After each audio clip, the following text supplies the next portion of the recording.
કંઠસ્થ વ્રત સાહિત્ય કંકાવટી મંડળ 1નો પ્રવેશક 1927।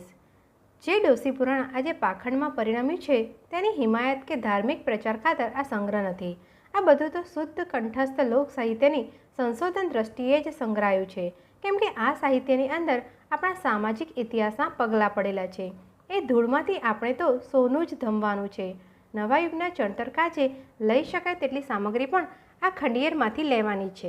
શુદ્ધ કશા પણ શેડભેળ વગરનું શુદ્ધ લોક સાહિત્ય આટલી દ્રષ્ટિએ તપાસવું ઘટે છે। પહેલું, એમાં સંપૂર્ણ સચ્ચાઈથી પ્રતિબિંબિત થતા લોકાચારો, લોક વિચારો ઇત્યાદિ વાટે સમાજના વિકાસના ઇતિહાસનું સંશોધન। બીજું, ભાષાની ખીલવણી અને સાહિત્ય સર્જનની શક્તિનું નિરીક્ષણ। ત્રીજું, એમાં આલેખાયેલા યુગના પ્રેરક બળોનું દર્શન। ચોથું, ધાર્મિક વિપ્લવ જગાવવાને કારણે પ્રજાએ એમાંથી ફગાવી દીધેલા અમુક તત્વોનો નવી યુગ દ્રષ્ટિ વડે ધર્મભાવે પણ ફરી કરવો જોઈતો અભ્યાસ। પ્રાચીન ઇમારતોને રક્ષવામાં, અસલી રાચા રચીલાને સંગારવામાં અને આજની જીવન દ્રષ્ટિએ તો નિરુપયોગી જણાતી એવી સેંકડો સામગ્રીઓના પ્રદર્શનો ભરવામાં જે સર્વદેશીય રસદૃષ્ટિ રખાય છે, તે જ દ્રષ્ટિ રાખીને લગારે સુગાયા વગર આ બધી જીવંત ભાવના સૃષ્ટિને પણ કેમ ન નિરખીએ? ઉલ્લાસ પ્રેરે અને આદર્શ ઘડે। સંશોધન દ્રષ્ટિએ ન જોઈ શકનારને માટે પણ આમાં નરી પરિકથાની મોહક સૃષ્ટિ તો છલોછલ ભરી છે। તદુપરાંત શ્રી ધૂમકેતુએ બતાવેલ દ્રષ્ટિ વિશેષ વિચારણીય છે। આજથી 25-50 વર્ષે મૂળ કાઠિયાવાડ ગુજરાતમાંથી બહાર નીકળેલા પણ પછી તો સંસ્કારને સંગે પરદેશી થયેલા ગુજરાતી કરંબો જાપાનીઝ ફેરીટેલ્સ કે એવું કંઈક લઈને અંગ્રેજીમાંથી ભાષાંતર કરી છોકરાને સમજાવવા બેસશે તે વખતે આવો એકાદ સંગ્રહ સંસ્કૃતિની એકતા સાચવવામાં કેટલી મદદ કરશે એ અનુમાન કરવામાં જ આ પ્રવાસની સરળતા થઈ ચૂકી છે। સ્પેરિસ ફોર્મ વેગનરમાં જે મિસ્ટિસિઝમને અશક્ય છતાં આદર્શો મુકાયા છે તે ખરેખર હુબહુ આપણી વાતોને ઘણા મળતા છે, અથવા મધ્યયુગનું ચિત્ર જ બધા દેશોમાં સરખી માટીમાંથી મુક્ત થયું છે। આપણે ત્યાં એ સવાલ ઉત્પન્ન થયો છે કે આવી વાતોથી શું? એનો સમય હવે છે કે નહીં? આજે હવે પાઘડિયાળા પુત્રની વાત જંગલી મનાશે? એનો એક જ પ્રત્યુત્તર છે કે તમે એવું શું અદ્ભુત તત્વ મેળવ્યું છે કે આ જંગલીપણામાંથી દૂર ખસવા માંગો છો? ક્રિસ્ટમસ કાર્ડ પાછળની ફેશન જો ગેલછા નથી મનાતી પણ સુધરેલી મનોદશા મનાય છે, તો થોડા ખર્ચે જીવનમાં ઉલ્લાસ પણ પૂરે ને આદર્શ પણ ઘડે એવી આ વ્રત કથાઓ શું ખોટી છે? તરત જ જવાબ મળશે કે આપણો આદર્શ હવે એ પ્રમાણે રહી શકે। પુત્રને વહુ આવ્યા એટલે જીવન જીત્યા એ વાત આજે ચાલી ગઈ છે, પરંતુ નવો આદર્શ તો હજુ સ્થિર થયો નથી ત્યાં સુધી જેમાંથી આદર્શ ઘડી શકવાની કંઈ પણ આશા છે એવી આ ભૂમિકાને વિચારો, એની સામાજિક રીતે સમ આલોચના કરો, એમાં વહેતું માનસ જુઓ, તંદુરસ્તી ભવ વૈભવ નિહાળો અને પછી આજે ફેરવાયેલી પરિસ્થિતિને અનુકૂળ એટલું તમારું બનાવો। કોઈ પણ પ્રજા પોતાનામાંથી જેટલું સર્જે તેટલું જ તેને તારશે। સર્વ પ્રજાઓની સંપત્તિ એવી સામટી દ્રષ્ટિનો દોર રાખીને હવે આપણે આ લોકવ્રતોની તપાસમાં ઉતરીએ। દુનિયાની ઘણી ખરી પ્રજાને પોતપોતાના વ્રતો હતા। સર્જનહારની અને પોતાની વચ્ચે સહુ જાતિઓએ અન્ય દેવદેવીઓની મંગલ અમંગલ સત્તા કલ્પી છે। દૂધ, ધન ધાન્યના નૈવેદ્ય ઉપરાંત નરબલી, પશુબલી અને પોતાના સંતાનોના બત્રીસા પણ ચડાવીને પોતાની મનકામનાના પરિતોષને માટે ઘણી પ્રજાએ પોતાના દેવતાનું આરાધન કરેલ છે, અને એ આરાધનની વિધિમાં સંગીત, નૃત્ય, શિલ્પ, ચિત્ર, વાદ્ય અને વાર્તાઓનું કલા સર્જન પણ વિકસાવવાનો તેઓએ પ્રયત્ન કરેલ છે। મેક્સિકો ને મિસર, બોહિમિયા ને બ્રિટન બધી પ્રજાના પ્રાચીન પુરાણો આજ પોતપોતાના વ્રત સાહિત્યનું દર્શન કરાવે છે, અને એમાંથી તે પ્રજાઓના વિકાસક્રમનો પંથ સૂજે છે। સર્વ પ્રજાની સાંસ્કૃતિક સમાનતા પણ સૂજે છે। આર્યોના દેવતાઓ હિન્દુઓના વેદ પોતે જ એક રીતે તો એના વ્રત ઉત્સવની સ્તવન ગાથા છે। આર્ય વિના પારણામાં એક દિવસ હિન્દુ જાતિ હિચકતી હતી। પહાડોના શિખરો ઉપર કિસાને તીરે અથવા તો સાગરને કિનારે આર્ય માનવ એક દિવસ ઊભો હતો। અચાનક ને અરણીના 2 ટુકડાના ઘર્ષણમાંથી જ્વાળા જરતી નિહાળી ને એણે અગ્નિદેવની પ્રાર્થના કરી। અષાઢના આસમાનનું વક્ષસ્થળ વિંધી વિદ્યુતના સનસનાટ, મેઘમાલાના ગડાટ અને અવિરત જલધારાઓ એણે ઝરતા જોયા કે તરત જ ત્યાં એણે કોઈ પર્જન્ય દેવને પોતાના વજાયુધો વીંચતો, યુદ્ધની રણકિકિયારી કરતો ને વિજયના ભેરીનાદ દાજવતો માન્યો. પ્રલયના વાયરાની થપાટે થપાટે જ્યારે જલ્દીના મોજા મહાન રાક્ષસોની માફક ઉછળીને આકાશ સામે ત્રાળ દેતા એણે જોયા, ત્યારે એણે એ ધમસાણ ગવતાને સમવતા એક સમર્થ જલદેવતાનું અસ્તિત્વ માન્યું. સ્થળે સ્થળે ને ક્ષણે ક્ષણે કોઈ વિશાળ દેવમંડળને એણે આ સૃષ્ટિ ઉપર શાસન ચલાવતું માન્યું. પ્રથમ પ્રાર્થના. આર્ય ડર્યો, નમ્યો અને પ્રાર્થનાએ ચડ્યો. પોતાના સુખ દુઃખમાં, જય પરાજયમાં ને આરોગ્ય અનારોગ્યમાં એ અમર શક્તિઓનો હાથ હોવાની એને ભ્રમણા થઈ અને તરત એ આર્યના પ્રાણમાં પ્રાર્થનાનું સંગીત ઉદ્ભવ્યું. પ્રકૃતિના રમ્ય ભીષણ તત્વોને એણે કવિતામાં આરાધ્યા. અરુણોદયમાંથી એણે કોઈ દૈદીપ્યમાન ઉષાકુમારીના કુમકુમ પગલાંનું આગમન ગાયું. તેજના અથડાતા ગોળાને એણે સાતમુખા અશ્વ પર સવાર થઈ ગગન વિહાર કરતા કોઈ સૂર્યરૂપે સ્તવ્યો. આર્યના કંઠમાંથી તે દિવસે કાવ્યનો પ્રથમ જન્મ ઉજવાયો. આખરી દર્શન. ત્યાર પછી તો આર્ય દેવતાઓની કલ્પના પુરાણકાળની વિકૃતિને પણ પામી. એ યુગ પણ આવીને ઉતર્યો, પરંતુ આર્ય તપોધન તો સત્યની શોધે ચડેલો હતો. એનો આત્મા જપ્યો નહીં. દેવદેવીઓ વિશેની એની કલ્પના આછળતી ભવ્ય બની. આખરે સત્યની શોધમાં વ્યાકુળ બનીને ઘૂમતી એની આત્મદ્રષ્ટિએ બધી અવિદ્યાના પળો વધી પરિબ્રહ્મના દર્શન કર્યા. આર્ય એકેશ્વરવાદ પર થંભ્યો. એ જ રીતે કોકેસસ પહાડની પેલી મેર પડેલા પાશ્ચાત્ય આર્યોએ પણ ગ્રીક માઇથોલોજીનું સારું નરસું દેવમંડળ કર્યું ને આખરે એની શોધ ઈસુના અવર ફાધર ઇન હેવનમાં પરિણમી. એ આર્ય સંસ્કૃતિના પ્રવાસ માર્ગે પડેલી એંધાણીઓ છે. કઈ વખતે આર્ય પ્રજા વિકાસક્રમના કયા પગથિયા પર ઊભી હતી ને એની કલ્પનામાં એનું શુદ્ધ કે મલિન, સબળ કે નિર્બળ, ઉન્નત કે ભ્રષ્ટ કેવું માનસ વ્યક્ત થતું હતું તે દાખવનારી આ આખી સામગ્રી આર્ય ઇતિહાસના હજારો વર્ષોના પંથ પર વેરાયેલી ને વીણાયેલી પડી છે. લોકવ્રતો. આજ એક બીજી સંસ્કૃતિનું પાનું ઉકેલીએ. શિષ્ટ સંસ્કૃતિની સરિતાની સાથોસાથ ને પડખો પડક છતાં નિરાળી ચાલી આવતી એ લોક સંસ્કૃતિની સરિતાને એક વિચિત્ર આરે આવીને આપણે ઊભા છીએ. આ કિનારો આપણે આજ સુધી દીઠો નથી. આજે જે કાળે એ આખી નદીમાં વેગવંત બુરાણ શરૂ થઈ ગયું છે ને એ કિનારાની નિશાનીઓ લોપાવા લાગી છે તે વેળા વિલંબ આપણને પાલવતો નથી. લોક સંસ્કૃતિ અને લોક સાહિત્યના એ બુરાઈ જતા મહાનદના આરાનું નામ છે સ્ત્રીઓના વ્રતને, વ્રતની વાર્તાઓ. શાસ્ત્ર અને પુરાણના વ્રત વિધિઓથી નિરાળી, લગભગ સ્વતંત્ર કલ્પનામાંથી જન્મેલી એ લોકવ્રતની સામગ્રીને આજ આપણો સમુદાય ડોશી પુરાણના અડખામણા નામથી ઓળખે છે અને એને તિરસ્કારી સુગાય છે. શિષ્ટજનોએ સુગાઈને ફેંકી દીધેલી એ પાખંડ વિદ્યા મનાય છે, છતાં લોકમાનસનો ઇતિહાસ ઉકેલવામાં તો અવિદ્યાનો પણ ઉપયોગ છે. પ્રથમ તો સંસ્કૃતિની દૃષ્ટિએ એના મૂળ મૂલવવા પડશે. કોઈ એક જ જન સંપ્રદાયને ધાર્મિક ગોટાળામાં નાખનારા પાખંડ તરીકેની એની પીછાન ઘડીભર ભૂલી જઈએ. સમજી લઈએ કે માનવીને કેવળ એકેશ્વરવાદથી ચાલ્યું જ નથી. સમસ્ત માનવજાતિએ દેવ સૃષ્ટિ કલ્પી છે. તેમ પોતાના વિકાસની અમુક કક્ષાએ ઊભીને લોક સમુદાયે પણ દેવતાઓના એક કુટુંબ મંડળની સહાય લીધી. ગનિયનતા એ માનવીને બહુ આઘો જણાયો. પોતાના અંતર સુખ દુઃખની, આશા આકાંક્ષાની, રોગ દ્વેષની ગોઠડી સાંભળે અને મિટાવે એવી કોઈ નેહ વ્યથિત દેવસત્વ એને જરૂરનું લાગ્યું ને કોઈ બાલ ઉચિત કવિત્વની પ્રેરણા પલે તદ્દન નવીન દેવમંડળી એણે સર્જી લીધી. લોકવ્રતોના દેવદેવીઓ. નિરીક્ષણ કરીએ આર્ય સંસ્કૃતિના દેવદેવીઓનું ચિત્ર આપણે અવલોકી ગયા. હવે પાખંડમાં ફસાયેલા લોક સમાજની દેવ દુનિયાને ઊંડાણે જઈ નિરખીએ, કેમ કે એ સર્જનમાં નીતિ, ચરિત્ર, શિયળ અને બલિદાનની અમુક લોકભાવના અંકિત થઈ છે. એણે ન કોઈ દેવને તદ્દન પુરાણમાંથી લીધો કે ન કોઈ વેદમાંથી ઉતાર્યો, પણ ઠીક સ્વયંભૂ કલ્પના કરી એના દેવદેવી કોણ થઈ શક્યા? પહેલું, જે કસોટી કરી, ડરાવી, છેવટે માનવીના ધૈર્ય, પ્રેમ અને બલિદાનનો ઉચ્ચ બદલો આપે તે જુઓ, એ વ્રતની કથા. બીજું, જે નાની કન્યાઓના નિર્દોષ કૌટુંબિક કોડ પૂરા કરીને અંતરંગ બહેનપણીનું સ્થાન શોભાવે તે જુઓ, ગોયરમાં.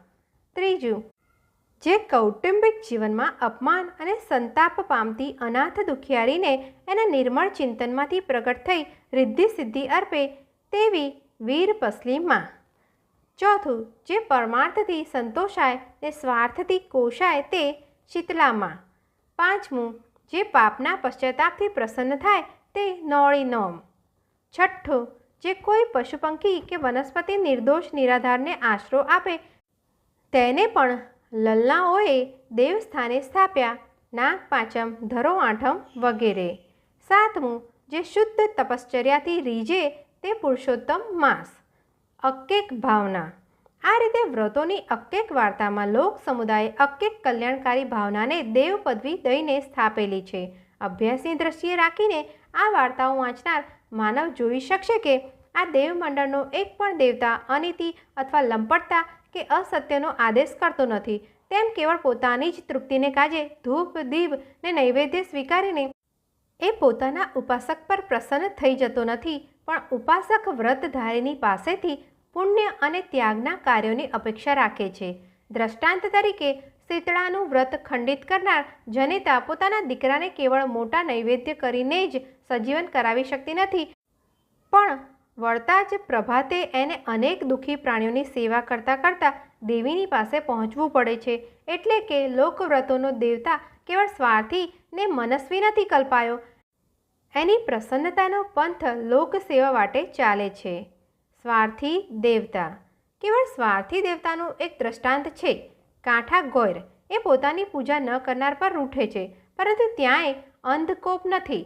નઠોર જેઠાણી જ્યારે માતાજીની મૂર્તિને પાટું મારીને ભાંગી નાખવાની હદ સુધી જાય છે ત્યારે જ એના ઉપર કોપ ઉતરે છે, અને તે ઉપરાંત એ કોપ પણ ક્ષણિક છે. દેવકોપનું ઉગ્રમાં ઉગ્ર અને બેહુદું સ્વરૂપ શ્રાવણિયા સોમવારની મોટી કથામાં છે. અજાણ્યે પણ એ વ્રતનું ખંડન કરનારી રાણી ઉપર મહાદેવ રૂઠે છે. કપટ કરાવીને એ રાજા કને રાણીને દેશવટો દેવરાવે આવા અર્થહીન કોપની પ્રશંસા કરવા લોક પ્રાણ નથી બેઠો.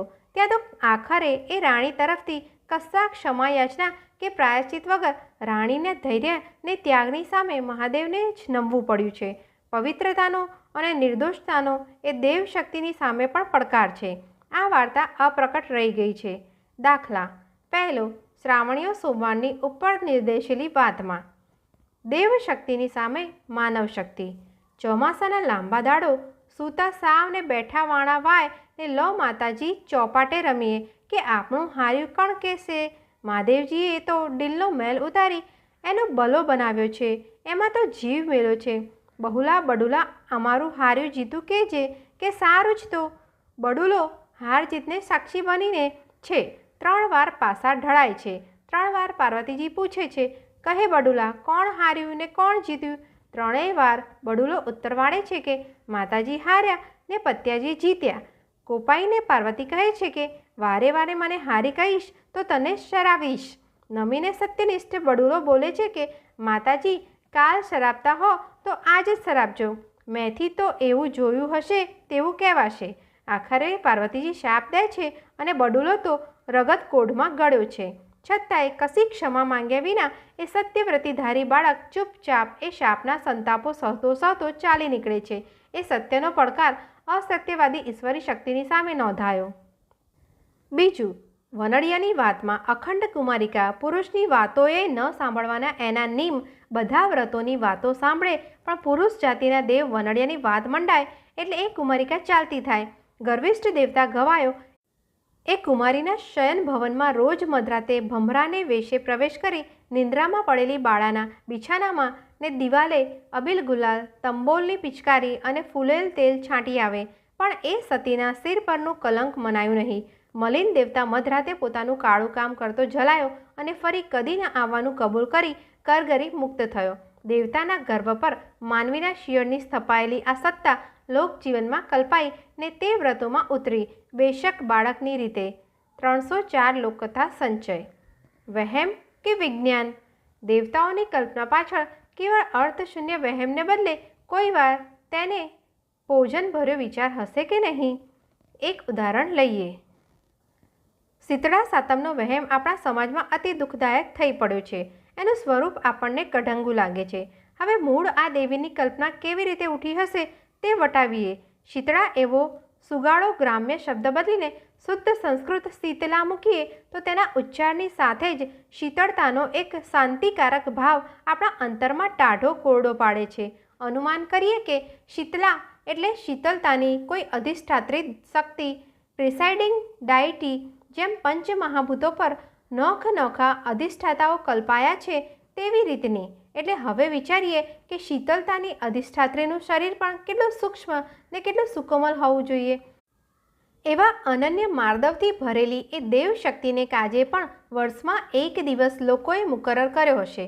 યજ્ઞને દિવસે કે હુતાશનીને દિવસે જેમ સમાજભરમાં અગ્નિની જ્વાળાઓ પેટાવી વાતાવરણને ઉખાવડે વિશુદ્ધ કરવાનું, તેમ શ્રાવણની સાતમને દિવસે ચૂલા સુદ્ધા ઠારી આખા વાતાવરણમાં અખંડ શીતળતાના આંદોલનો નિપજાવવાનું નક્કી કર્યું હશે ને એનું કડક પરિપાલન કોઈ અન્ય સત્તાથી તો થાય નહીં. તેથી દેવી કલ્પાઈ. એ દેવીએ આગલી રાત્રે ઘરે ઘર જઈને ચૂલાની રાખમાં આળોટી જવું એટલું સખત બંધારણ થયું. એનો ભંગ થાય તો શીતલા દેવીનો સુકોમળ દેહ સળગી જાય ને એ નિશ્વાસ નાખે પોતાના દેહ પીડા પામ્યો એટલે નિયમ ભંગ કરનારી માતાનું બાળક પણ કરમાયું. પછી દેવીને શરીરે શાંતિ શી રીતે વળી? પેલી જનેતાના પરોપકારી કાર્યોથી દેવીને શાંતિ વળી એટલે પેલું બાળક પણ ખીલી ઉઠ્યું. આવો સરળ ભાવ આ વાતમાંથી નિષ્પન્ન થાય છે.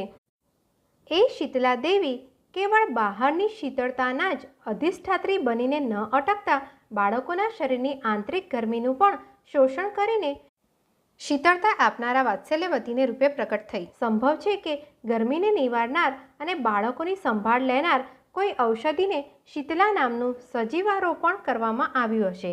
આ દ્રષ્ટિએ નિહાળતા આ વહેમની પાછળ લોકોનું કંઈક વિજ્ઞાન કલ્પેલું હોવાનો સંભવ છે ખરો.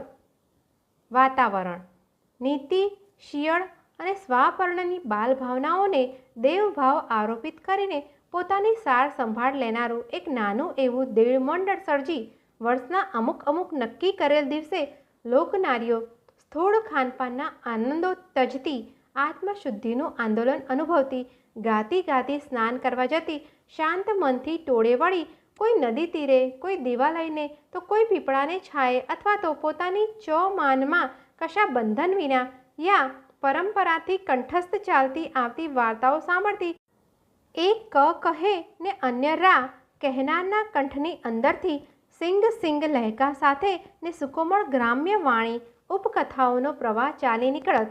જીવનની શાંત સહિષ્ણુતાની સાથોસાથ ઘમઘોરી રાતના અદમ્ય વીરત્વની એક તેજસ્વી પરિકથા સ્ત્રીઓના એવ્રતની પાળ ઊભી હશે.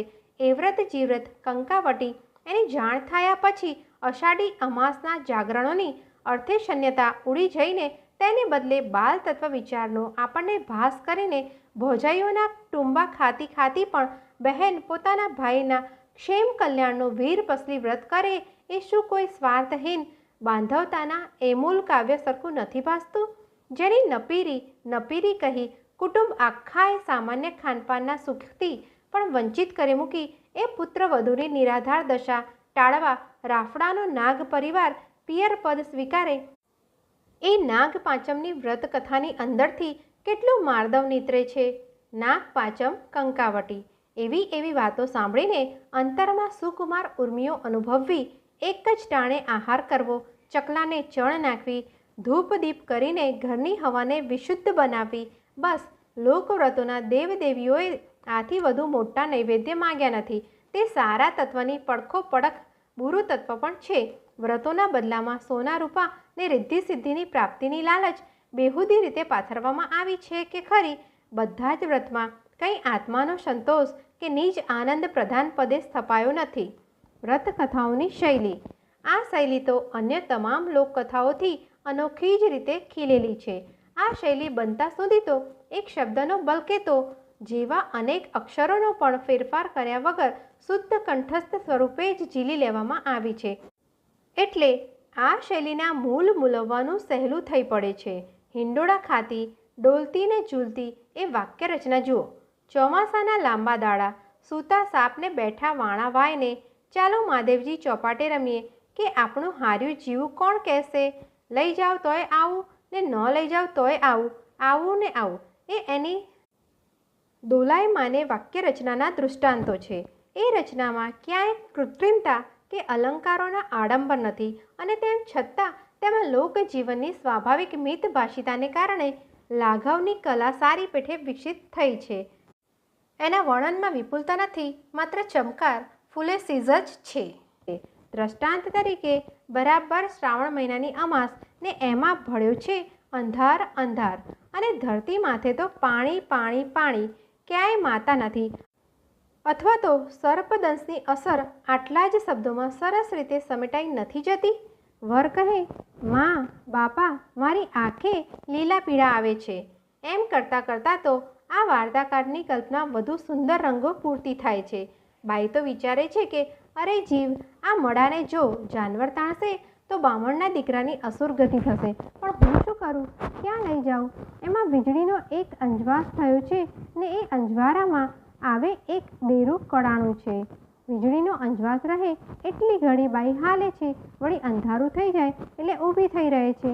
વીજળીને સપકારે બાઈ તો દેરાની દળ સાંધે છે.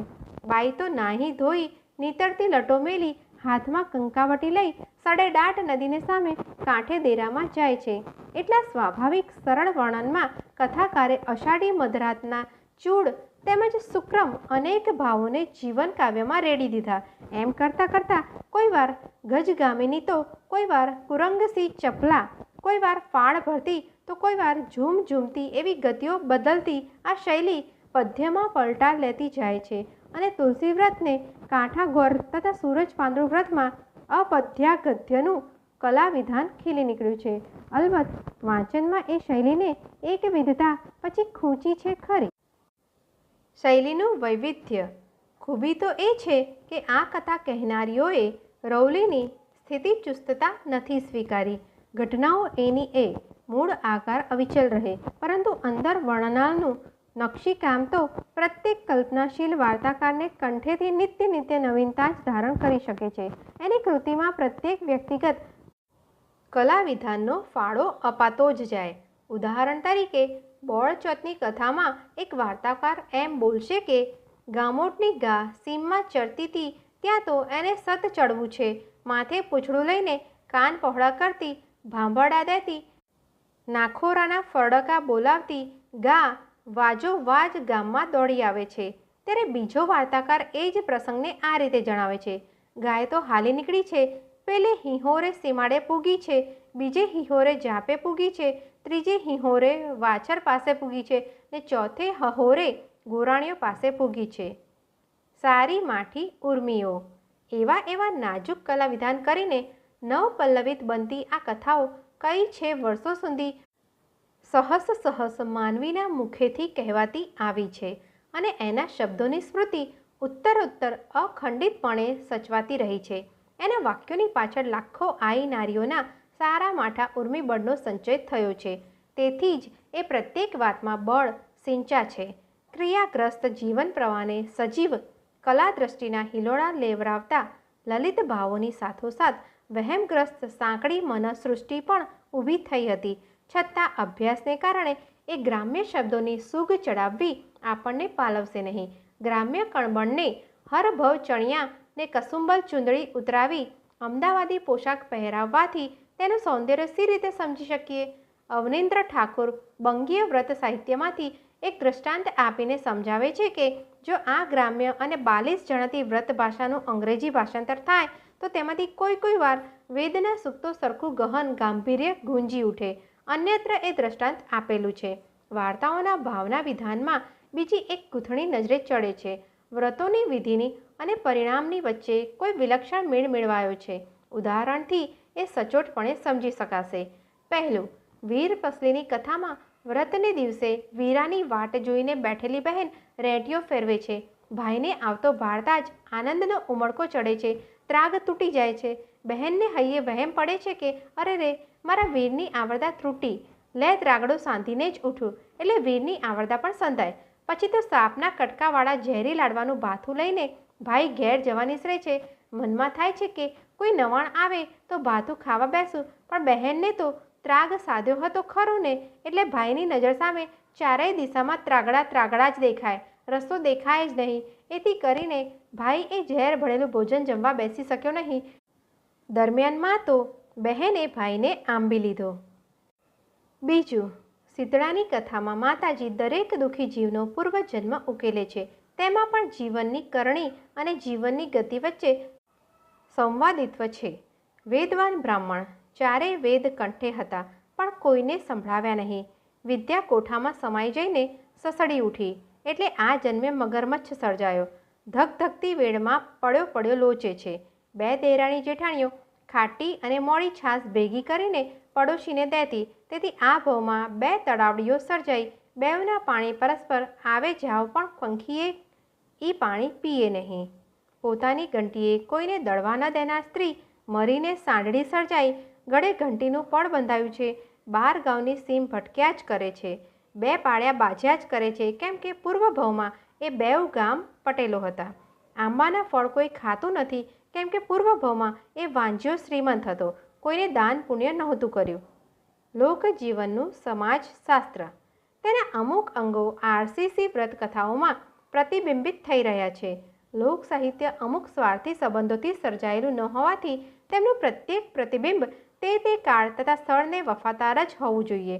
દ્રષ્ટાંત તરીકે શ્રાવણિયા સોમવારની કથામાં પાપિષ્ઠા અપરમાએ નિભાડામાં સંતાડેલો કુંભારણનો પુત્ર શોધવા જનારા રાજાએ પૂછ્યું, બાઈ બાઈ, તારો નિભાડો ઉખેડવા દે. મારો તો 1.25 લાખનો નભાડો, હું કેમ ઉખેડવા દઉં? લે બાઈ, તારા 1.25 લાખના નિભાડા માટે આ મારી 2.5 લાખની હીરાની વીંટી. એમ રાજા પણ એ આરોપીને ગુનો પુરવાર થયા પહેલાં હાનિ ન કરી શકે એવો પવિત્ર આદર્શ મહેકતો હશે. રાજાની રાણીઓ કુંભારણના વ્રતને પોતાના વ્રત કરતાં પણ ચડિયાતા સાંભળીને ઈર્ષ્યા નથી કરતી, પણ ગાજતે વાજતે અડવાણે પગે ચાલીને કુંભારણના વ્રત વધાવવા જાય છે. એમાં પણ રાજત્વનું સ્વરૂપ જોવાય છે. વનડિયાની વાર્તામાં રાણીઓથી પણ જ્યારે દેવળ પરનું સોનાનું ઈંડું ન ચડી શક્યું, ત્યારે સતની અવધિ આવી રહી મનાઈ. એટલે કે રાજાની રાણીને સિર તો શિયળની સર્વોપરી નિર્મળતા સેવવાની જવાબદારી હતી. સાથે સાથે ધ્રો આઠેમની છેલ્લી કથામાં રાજાને પૂરો બેવકૂફ પણ આલેખ્યો છે. પોતાની રાણીને પ્રસવમાં સાવરણી સુથિયા આવ્યા એવું માની લેનારી ગંડુ મનોદશાની ત્યાં ઠેકડી કરવામાં આવી છે. રૂઢિમુક્ત સજીવતા. હવે આચારની ચુસ્તતા સામે પણ જરૂર પડતા એ સમાજ કેવી છૂટ લેતો હશે તેનું ઉદાહરણ વિચારીએ. સામાન્ય રીતે ધાર્મિકતાનો અતિરેક નિર્જીવ આચારોનું પણ કારાગૃહ સર્જે છે. હવે અહીં જુઓ, પુરુષોત્તમ માસની કથામાં આચારોનું કડક પાલન કરનારો ખુદ બ્રાહ્મણ પણ કહે છે કે કન્યાના 3 ફેરા આ પોથી સાથે ફેરવી લઈએ. ઘરે તેડી જાઓ અને 4થો ફેરો દીકરો કાશીએથી આવશે ત્યારે ફેરવી લઈશ. રૂઢિગ્રસ્ત ગણાતા નારી હૃદયમાં સમાજ સુધારણાની આવી મુક્ત લહેરી પણ વાતી હશે. એવો જ એક પ્રસંગ વીરપસલીમાં આવે છે.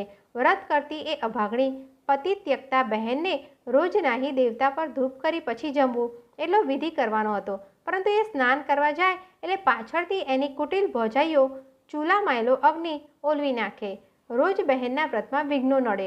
પછી એ બોલી, સારું માળી, તું તેથી કડિયામાં દેવતા લઈને સીમમાં જઈશ, વાછરૂના કાનમાં દાણી મેલીશ, વાછરું સાંભળશે ને વાત કહીશ. એક બાજુથી વાર્તા કહેવાની વિધિ આટલી સખત, વાત ન કહીએ તો ઉપવાસ પરે. બીજી બાજુથી વાર્તા તો માનવીને બદલે વાછરૂને પણ સંભળાવી શકાય. આચારની સખતાઈને આવી ઉદાર રીતે ઢીલી કરી શકાતી. એવો જ પ્રસંગ પુરુષોત્તમ માસની કથામાં છે. વાંજિયાને ઘેર બ્રાહ્મણો જમવા જવાનું માનતા નથી, એટલે વહુ પીપળાને નોતરું દઈ આવે છે. પશુ પંખી અને વનસ્પતિ વગેરે જીવ સમસ્તમાં પોતાના સરખો જ પ્રાણ ધબકતો જોવાની દૃષ્ટિમાંથી જ આવી રૂઢિમુક્ત સજીવતા જન્મતી હશે. નિરઉપયોગિતાનો શાપ. સમાજ જીવનની હુબહુ ભાવના તો શીતળા સાતમમાં સંઘરાયેલી પડી છે. એ નાળિયેર જેવડા ફળથી લચકતો આંબો, એ મોતી સમાન નિર્મળા નીરે ભરેલી તળાવડીઓ ને એ 12 ગાઉના સીમાડા ભમતી સાંઢળી, તમામના વેદના સૂર એ જ છે કે શા માટે સમાજમાં કોઈ અમારી સમૃદ્ધિનો ઉપયોગ નથી કરતું. નિરુપયોગી પડ્યા રહેવામાં હીન ભાગ્ય માનવાનો એ આદર્શ છે. ને ત્યાર પછી આવે છે સામાજિક પાપો અને તેની સજાને વર્ણન.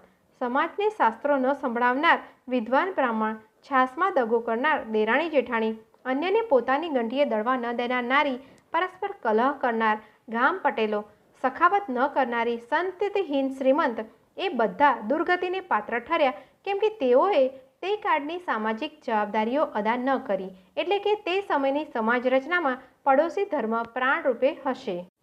કુમારિકાઓના વ્રતો. એ તો જાણે કે વ્રતો નથી, પણ વર્ષો વર્ષ ઋતુના રંગ અનુસાર નાની કન્યાઓની સાથે રમવા આવતી તેવા તેવડી સહિયરો છે. માનવ દેહ ધરીને કુદરત વાર જ કુમારિકાઓના ઉલ્લાસ કવિતા રૂપે પ્રકટ થાય છે. એ કુમારિકા વ્રતોનું સાદામાં સાદું એક સ્વરૂપ લઈએ.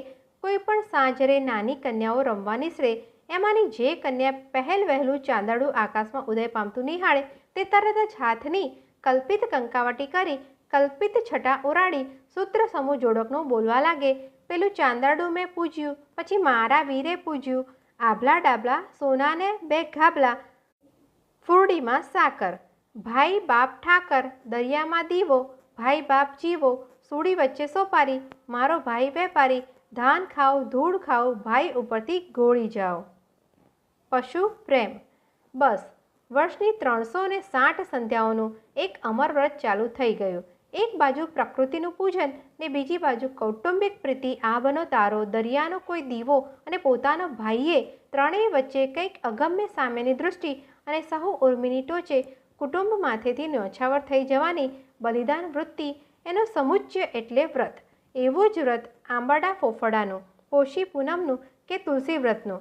કન્યા સમજણી થાય કે તરત જ કાર્તિકના શુક્લ પક્ષની વહેલી પરોઢે છતે ચાંદરડે ઠંડા પાણીનું સ્નાન કરી અંધારામાં ને અંધારામાં 4 નાના ફળો લઈ દેવ મંદિરે દોડે અને સાથિયા કરતી કરતી પશુ જીવનની ભાવપ્રદ કલ્પનાનું જોડકનું ગુંજવા લાગે. ગાય રે ગા તું મોરી માં, નત નીત ડુંગરે ચરવા જા, ચરી કરી પાછી વળી, ગંગાજી પાણી પીવા ગઈ, સામે મળ્યો સિંહને વાઘ, વાઘ કે મા તને ખવ, ના રે ભાઈ મને ન ખવાય, મારા છાણનો ચોખ્ખો થાય, મારા ઘીનો દીવો બળે, મારું દૂધ મહાદેવને ચડે. આંબરડા ફોફરડા વ્રતની અંદર આ પછીની આડંબરી અને કઠોર વૈરાગ્યભરી પંક્તિઓ અર્થશૂન્ય અને અસંબદ્ધ લાગે છે. પેસી ગઈ હશે. કંકા વટ. પશુઓ પ્રત્યેની પ્રત્યુપકાર બુદ્ધિ, જીવનની વિશુદ્ધિ અને કિલ્લોલ કરતી તિતિક્ષા એ બધું સ્વયં પ્રેરિત, કશું બલાત્કારમાંથી ઉદ્ભવેલું નહીં. મોળાકત, અહલી પહલી ઇત્યાદિ કુમારિકા વ્રતોમાં પણ એ જ કૌટુંબિક ભાવના ને એવી કાવ્યમય કલ્પના વિલસી રહી છે. મોળાકત તો ગૌરીનું ગાયનું વ્રત છે, પણ ગોરમાની એ બાળ કલ્પનામાં કશું ભયંકર ઠાઠ ભર્યું કે કઠોર તત્વ નથી. ગોરમાં તો જાણે કોઈ ફોસલાવી શકાય, ખોડામાં રમી શકાય એ અંતર ખોલીને જેની કનેથી કંથ દેજો કહ્યા કરો, નણંદ દેજો સાહેલડી, સાસુ દેજો ભૂખાડવા, સસરો દેજો સવાદિયા, બક્ષીસો માગી શકાય તેવા બાળ ભોળા જ કલ્પાયા છે. કઠોર રેખા ભૂસી. એટલું જ બસ નથી. જ્યારે જ્યારે પૌરાણિક વ્રતને પણ આ કુમારિકાઓના લોકવ્રતોમાં પેસી ગયેલું આપણે જોઈએ છીએ, ત્યારે પણ લોકકવિએ એ વ્રતની અસલની તમામ કઠોર રેખાઓને ભૂસી નાખી. ફળ અને શિક્ષાના અતિશયોક્તિ ભર્યા ભયાનક ખ્યાલો અળગા મેલી પાંડિત્યની બધી પરેડ ચૂંટી કાઢી પોતાના કલ્પનાના કોમળ સ્પર્શ વડે સૌમ્ય સ્વરૂપ ઘડી કાઢ્યું છે. તુલસી વ્રત લ્યો. તુલસી વ્રત એટલે કાર્તિક સુદ એકાદશી દેવ દિવાળી. વ્રતરાજમાનું એનું પૌરાણિક વર્ણન અસહ્ય થઈ પડે તેવું છે. હવે એને લોકકન્યાઓએ કેવી રીતે સાદું બનાવી કાઢ્યું. તુલસીને જેમ કૃષ્ણ સરીખો સ્વામી મળ્યો તેમ મને પણ મળો. સંસારમાં હું સામાન્યપણે સુખી રહું, એટલી જ સાદી સરળ વાંચનાથી પ્રેરાઈને કન્યા કહે છે, તુલસીમાં તુલસીમાં વ્રત વઈ વર્તોલા દ્યો. ત્યારે તુલસીમાં કહે છે, તમથી વ્રત થાય નહીં ને વ્રતનો મહિમા પડાય નહીં. હઠીલી કુમારિકા કહે છે, થાય તોય દ્યો, ન થાય તોય દ્યો. ત્યારે સુવાળી વાણીમાં માતાજી સમજાવે છે, અષાઢ માસ આવે, અંજવાળી એકાદશી આવે, સાતે સર્વે સાતે ગાંઠે દોરા લેવો. નરણા ભૂખ્યા વાત કહેવી, વાત ન કહીએ તો ઉપવાસ પડે.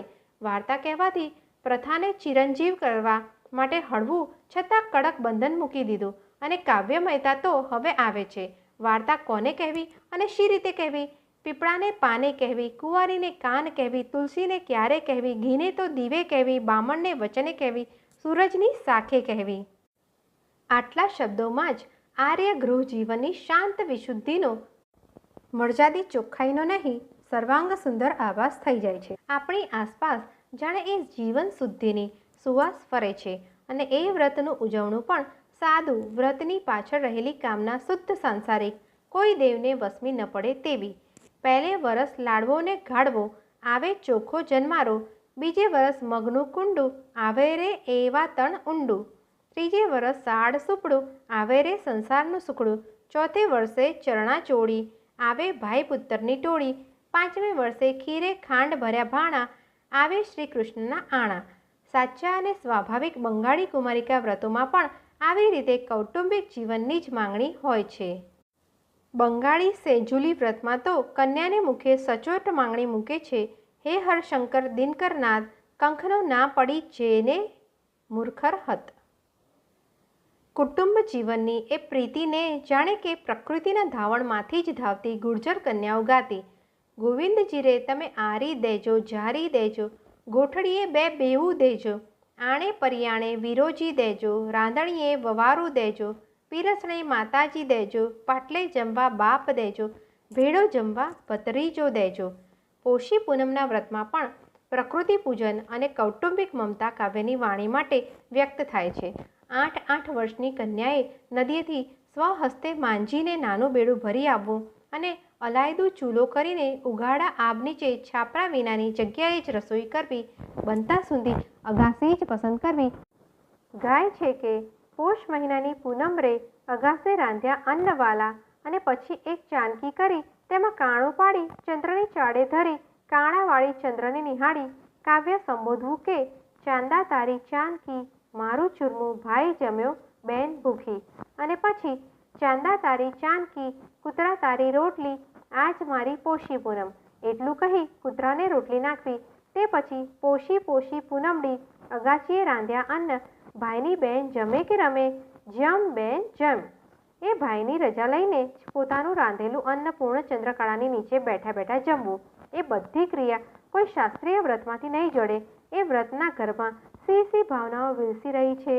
સંપૂર્ણ સ્વાશ્રય, એક દિવસનો ગૃહ સંસાર, ઉઘાડા ગગન સાથે મોહબ્બત, ચંદ્રિકાની તેજ ઔષધિઓનું રસોઈમાં ઝીલાવવું, આભના ચંદ્ર અને ધરતીના ભાઈ વચ્ચે સામ્યની દૃષ્ટિ અને નાની કન્યાના અંતરમાં આટલી એક સામટી પ્રેરણા પૂરવાનું સહજ કાર્ય આ વ્રત કરી આપે છે. આ વ્રતને આપણે એક કાવ્ય જ કા ન કહીએ? બંગાળના લોકવ્રતો. આપણા ને બંગાળના અમુક કુમારિકા વ્રતો તો મળતા આવે છે. આપણા મોડાકત જેવું જ એનું શશપાતા વ્રત છે. એમાં પણ ઝવેરા અને જાગરણ છે. એ કુમારિકાઓના ઉદ્ગારોમાં પણ આપણી માફક જ કૌટુંબિક સુખની વાંચના, પ્રવાસે પડેલા સ્વજનોની મંગલ વાંચના છે. ગાય, પીપળા અને ધરતીને વંદના છે. વેદગાથાને સ્મરાવે તેવા કલ્પના વૈભવ છે. 12 માસના ભિન્ન ભિન્ન ઋતુ સ્વાગતો છે. એની બરોબરી તો આપણું ગુર્જર વ્રત સાહિત્ય કરી શકે તેમ નથી. આ બંગાળી કુમારિકા વ્રતોને શુદ્ધ કંઠસ્થ સ્વરૂપે ઠાન દીધીર થલે દાદીમાની બચકી નામના પુસ્તકમાં શ્રી દક્ષિણ રંજન મજમુદારે સંગ્રહ્યા છે અને તેના પરથી બાંગ્લાર વ્રત, બંગાળના વ્રતો નામક એક બંગાળી ગ્રંથ વિશ્વવિખ્યાત કલાધર અવનીન્દ્રનાથ ઠાકુરે લખ્યો છે ને તેનો ફ્રેન્ચમાં અનુવાદ પણ થયો છે. એ ગ્રંથમાંથી સાર ભાગ અત્રે ઉતારેલ છે.